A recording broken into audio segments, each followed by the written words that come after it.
Welcome to this week's edition of Don and Cherry's Grapevine podcast, voted biggest and best in 2020 by Apple Podcasts. And Dad, Cindy, we reached a new milestone. We have 3 million downloads. We just reached that last week. And not only that, I mean, you can't believe the countries that listen to our, what do we say, our podcasts around. Well, we like to around the table. Okay, you read them, Cindy. Okay, so we, of course, Canada, there's the U.S., UK, Australia, Mexico, Japan.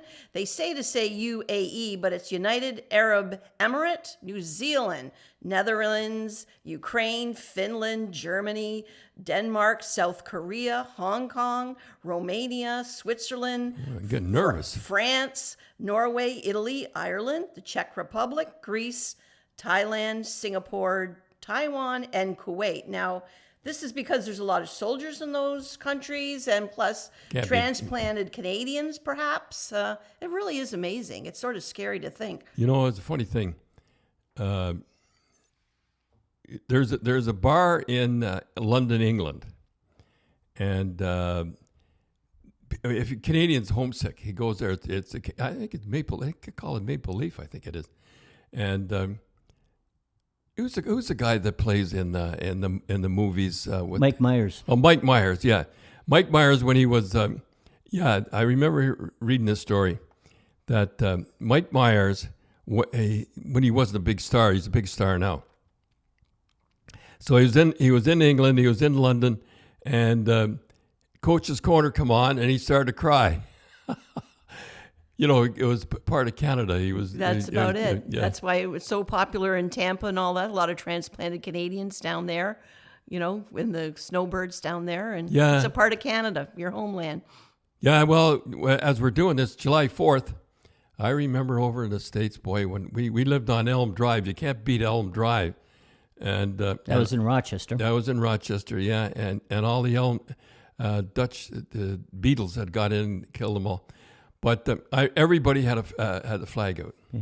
You know, I have to say that, Dad. But you know, we'll get into the finals in a minute. But from my memory, in Rochester, everybody had an American flag. Everybody. Wasn't so much in North Andover though, in Boston as much. No, that's true too. I never thought of that. I mean, in Rochester, everybody had a flag. Even half the times they were having flags, even when there wasn't 4th of July. Well, Rochester is sort of like it was middle class, and Boston and North Andover, we were sort of living in the woods there, I guess, whatever it was. I remember Rochester, boy, and Whitey Smith. I used to kid him all the time. He was a color guard. He was a great guy. Anyhow, you know, let's get back to the Montreal Canadiens and. So I have a question for you, Dad. Oh yeah. Okay, now it's Sunday morning. We tape this, and the big game is going to be on Monday, and probably a lot of people listening already know the results. But when you're going into Tampa's going in on Monday, and they know the cups in the building and the whole deal, do they try really, really as hard as before, or would they like to win it back in their own hometown, maybe make a few extra bucks for their owner? No. How do they go into the game? They'll be a little dopey. They won't... Dopey. Dopey. They won't... Let me put it this way to you. I never thought it that way, and I don't think anybody else thinks that. Cooper would like to get it over with. He doesn't... It would be nice to win it back at Tampa, but he won't stress it quite as much as he would if he was at home. And yeah, that's a good question. So they don't play any different. They go full out. I don't know if they'll play kind of dopey. Yeah. I don't know. I played on teams that were up 3-0 and we were going in. And I remember playing I don't know. I can't answer that question, to tell you the truth. I stumped on Cherry with the question. Well, you didn't stump me. I don't know. You were telling us, because we have coffee on Tim's porch before. Tell us the story when you were saying about when you were up, or when you were lost 2-0 down, and against Montreal. Because it was because you lost the first 2 games in Montreal, and it was almost the same kind of scenario where. I guess it was 79, that the second game the Bruins played Montreal, we should have won. And the reality was, I think Montreal should have won that second game in Tampa. I mean, they outplayed them, outshot them. Well, they're out. Here's the funny thing about the whole thing is that Canadians are out shooting them now. But when you give the guys that, Khrushchev, they're give Khrushchev 7 goals. But anyhow, let me tell you a story. That we lost 2-0, and the players were down. This is here we go again because we'd lost in the finals the year before. And those are the days when you chartered a flight back to Boston. Yeah. So. Yeah. So I went in the dressing room and I said, "We will be back for the 7th game. We will be." And the players, they're getting. I said, "We'll be back," and so now we get on the plane, and all the brass is sitting up the front, and Harry and Jeremy Jacobs and everybody. I don't know. All the brass is sitting up the front. So I said to the stewardess, I said, "Do we have any champagne?" And I'm sitting in the back. And she said, "Yeah, we have some bottles." I said, "Okay, get out the bottles." And then I said, "Do we have those glasses that look like champagne glasses?" She says, "Yeah, we do." I said, "Give them to all the players." And she thought I was nuts. We're down 2-0. So they have they give the glasses out to the players. And I said, "We're going to drink to the 7th game back here in Montreal." And you were up actually pouring the champagne. I was up, and naturally thought I was nuts in the front. Yeah, I'll tell you another story just to jump in. And we were back to the 7th game. We lost, unfortunately. I could imagine there would be a lot of eyes rolling in the first class section. Some of the players thought, "This guy's nuts," or something like that. Anything, but we were back to the 7th game. We lost, and too many men on the ice. And if I hadn't caught a couple of guys, we might have had 9 guys on the ice. But we were so excited. But we were back, and the 3rd game I always think is the most important game because if they win that game, they're right back in this thing again. And they outshot Florida. Yeah, both the second game and the 3rd game. But that Montreal, the coaches, they knew they should have won that second game, and that was they should have been 1-1 going back. How do you as a coach, what do you do? You just go we're down 2-0. We should be 1-1. And then they outshot them again. And they outshot him again in the 3rd game. 3rd game is always the most important to me, and to lose that, there's no way. I mean, Montreal, a Canadian team with the most Canadians. I wish they would, but they're not going to win. They're not going to beat Florida going back. And I'd like to say something about Vasilevsky, their goaltender. Vasilevsky. Yeah, he is so big that when the shots are from the point, he looks over top of them. Next game, and you're watch him look over top of the guys in front because he's so big. Now, just jumping in there, what a strange thing is? He looks bigger than Price, right? Yeah. They're the same size and same weight. Get out. Yeah. They're the same size, same weight. They're both 6'3". Price is 220, and Vasilevsky's 6'3", 225. So do they have different goalie styles? Is that it? I think his equipment's bigger.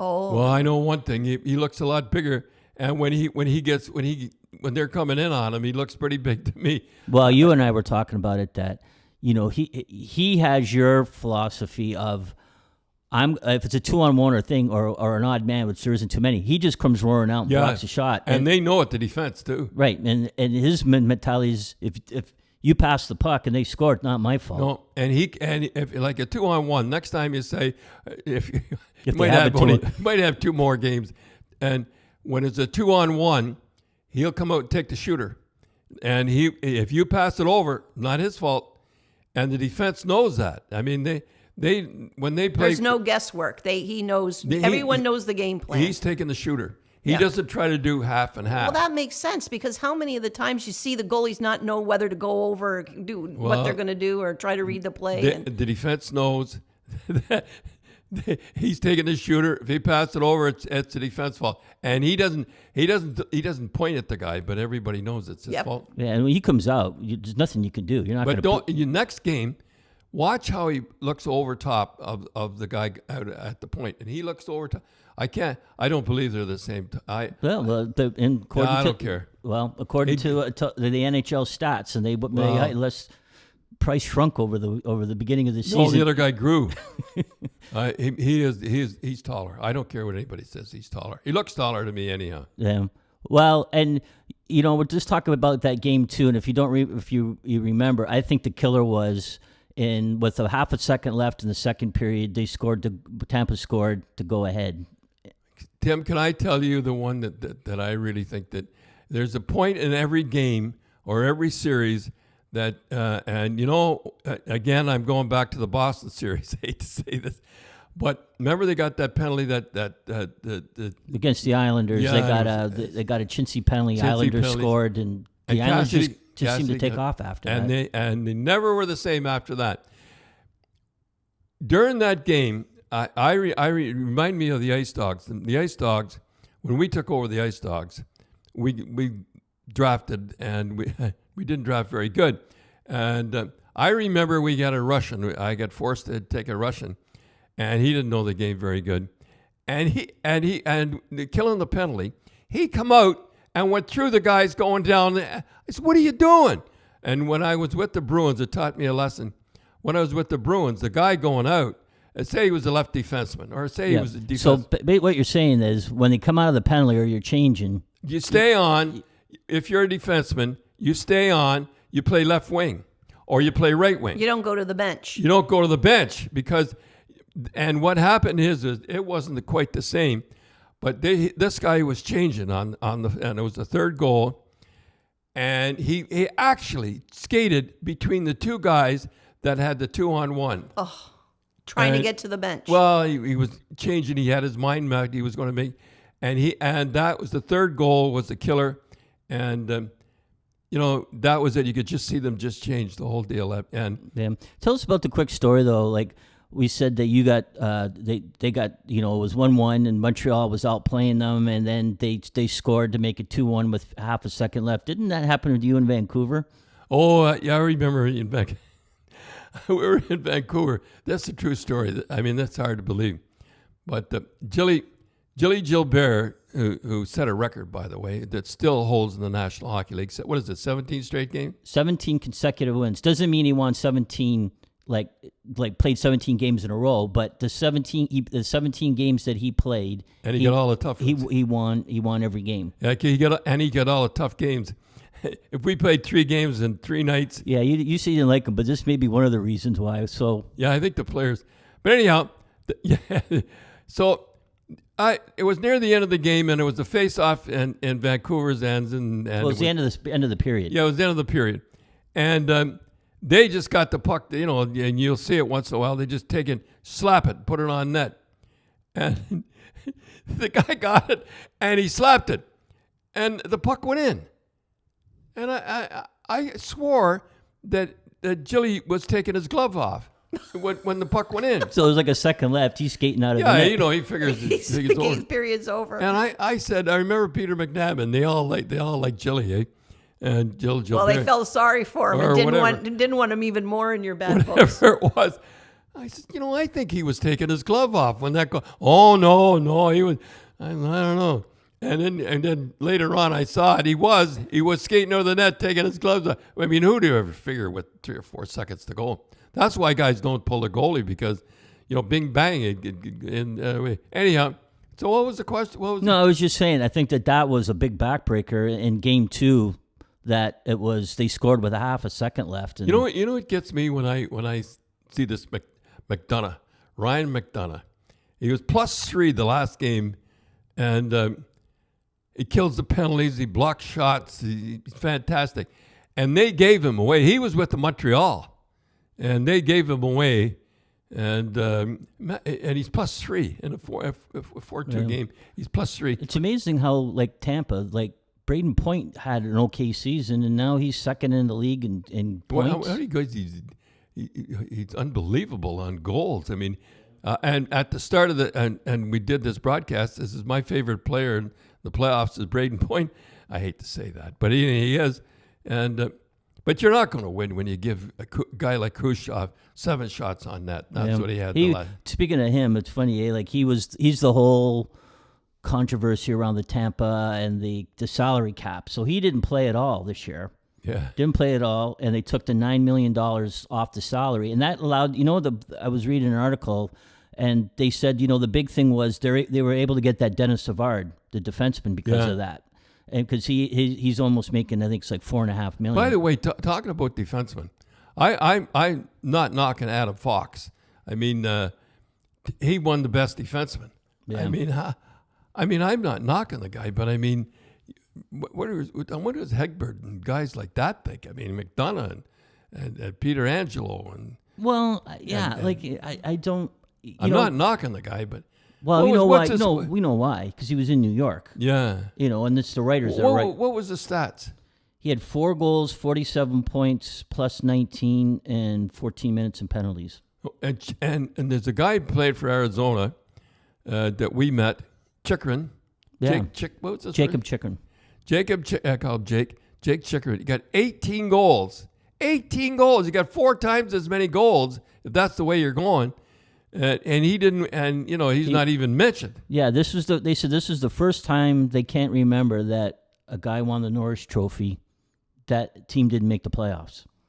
I have a question, and you might even want to edit this out and all this because it might be a dumb question. But when I was watching that game, when there was 0.3 seconds left, okay, is that automatically stop? Like, is there a thing where the puck it beeps automatically, or is that still a person? The light goes on. The light goes on automatically? Okay, so it's not up to a person to press that button. No. Because I was going to say, why wouldn't they? But they could still look at replay and see if it went in. Yeah, is that right? Because I was wondering, because I know sometimes in the old days. When you see the green light. It's automatically synced with so the red light won't come on if it's synced with that light synced with the clock. No. Oh, okay. Yeah, not like the old days where it was like manually, right? And you used to cheat all the time if it was give me Adam Fox's stats. Stats again. 4 goals, 47 points, plus 19, and 14 minutes in penalties. And not that I'd get on the Bobby Orr thing again, but he had 46 goals, and this guy had 4. He had 89 assists. He was plus 123, and he had 100 minutes in penalties. 100 minutes in penalties. So he was no sweetheart. Yeah. And he used to fight. I think he had 4. I think in his career he had 4 fights. And I'll go over the stats again. When I say that to the guys now, they get out. I'm 46 goals, and Coffey was close. Coffey, I think, beat him on the goals. I think the year after. But Coffey and him were the closest thing, but he never had the assists that Bobby had, and he was never 120 plus 103. And Bobby, I mean, that was unbelievable. 46 goals, 89 assists plus 120, and 100 minutes in penalties. That's the big one. Yeah. Well, they have an NHL poll of the players. Yeah. And there was 500 players were polled, and they said best defenseman. 65% of them said Hedman. Oh, Hedman, I would have to say Hedman is the best defenseman. I think he's only one that wants it. I'm not too sure. It's a wonder he hasn't won it more. Yeah. Well, Dad, we'd like to thank our sponsors, Spreads.ca. It's a Canadian-owned casino and sports bet online. And if you go in and register and sign up and use the promo Grapes, they'll match your deposit up to $500. You get some spins on the big wheel for some big dough, and then your first sports bet, they'll spot you $25. So everybody's going to wonder, do you bet Montreal is going to get it in one more game? I think they'll win one. I think they'll win one. I think they'll win one game. So, Dad, we know that Monday is the Game 4, and by next week we'll know who won the Stanley Cup. Yeah. But there's some important dates coming up for the hockey fans. Yeah, July 28th is unrestricted free agents. They can go to the highest bidder where everybody overpays everybody. and you know what? If I was there, I'd probably be overpaying them too. July 23rd, the first round draft choice, and that's first round, yeah. Yeah, and first round, and this next day they go from 2 to 7 rounds. Where's the Leafs in that? Not too good. They don't pick till the third. They had second. I think the third, second, and fifth, and sixth. Second, 5, and sixth round. Foligno. They give away. That was a good one. If he hadn't got hurt, Foligno would have been all right. The Seattle Krakens. Well, they're going to said their fans are going to be called crackheads. Oh, isn't that lovely? Don't. They'll have a pretty good team. They'll make it. So when's the expansion draft? When is that? July 17th. July 17th. Yeah,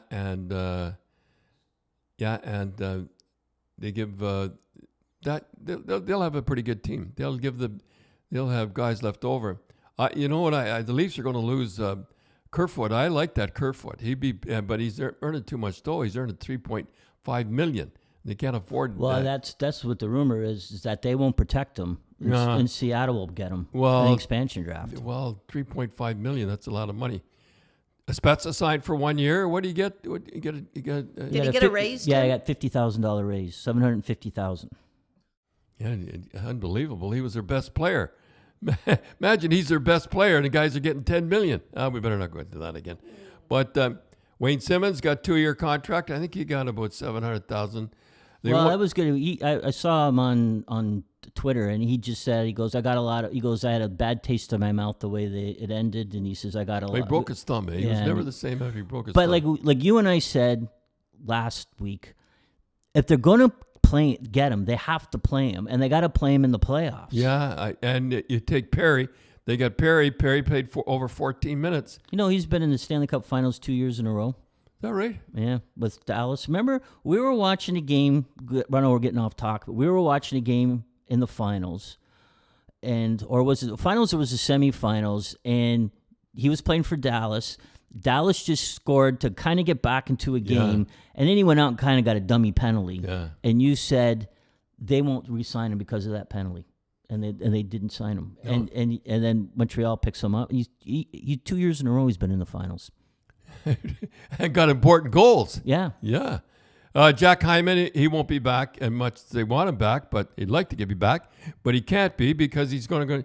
This every year, there's a certain time in a career of a hockey player when he can make the big dough.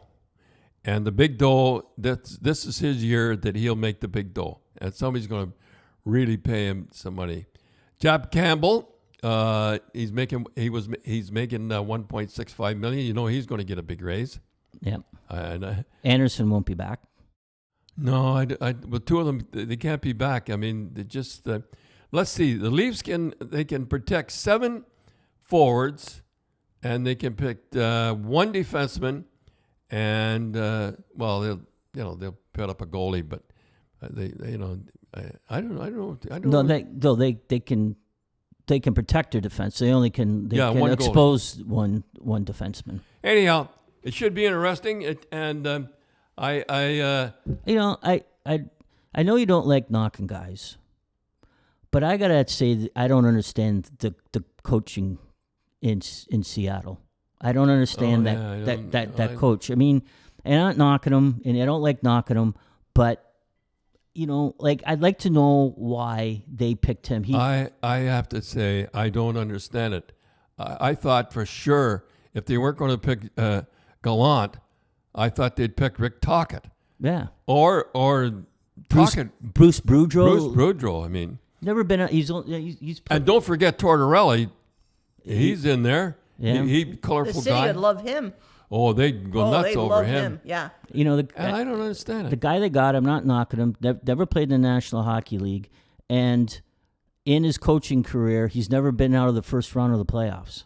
Well, he didn't. And he was in Philly, and he was assistant coach in Toronto. I just don't understand it. I mean, there was so many good. This is the year that there was a lot of good coaches available. Oh well, I guess they know what they're doing. But anyhow, I just thought it should be interesting coming up. I think Montreal, and here's the big thing. The first game of this, I always keep track of this. I know I shouldn't keep track of it. Over 100 hits. 100 hits between the two teams. I mean, you cannot make the Stanley Cup final unless you hit. And they both hit. And I've said this to the start. You have teams. You build for the regular season and you build for the playoffs. Tim, I want to end on a sad note. And a great guy, Constable Jeff Northrop of the 52nd Division. He was out when everybody was sleeping You heard about a robbery in Like a parking garage. A parking garage in Toronto. And imagine 31 years you've been on the force, and you know, I don't understand it. I really don't understand it. They want to defund the police. That's all you read about in the papers, defund the police, defund the police. And the very same people that when they're in trouble that want to defund the police, who do they phone? The police. I mean, there's one, and the crime is up all over. I mean, let's face it, it's in the States and Canada. And guys are retiring. I don't blame them for retiring. But anyhow, I just wanted to... Yeah, you know, I do feel sorry for the police because they have to deal with everything the politicians don't want to deal with. Yep. Politicians, they really don't want to deal with the homeless situation, but the police have to deal with it every day. They really don't want to deal too much with the drug. You know, they'll say stuff. You know, John Tory and the rest of them will come up and say some stuff, but they really don't want to deal with it. But the police have to deal with it every day. They pass the buck to the police all the time to deal with stuff. Right. So what happens is, like, it was an example was in Toronto there was a homeless camp in a park, and what happened was the politicians just we have to let them go, and they turned a blind eye to it till it got to a point where they had to do something. Yeah. So they had to tell the police to go in and do it. Right. And the police now are the bad guys for going in and do it. Because as you said, the police wanted to nip it in the bud early, so it didn't escalate. So of course it ended up to be a city of tents, and now they go in and they're the bad guys. They're the bad guys. They're all, look at the police, they're heavy-handed. If they would have done it right away, they wouldn't do it. Everything the politicians don't want to deal with, the police have to deal with it. And it's the same thing with the media. They turn a blind eye to stuff until the police have to deal with it.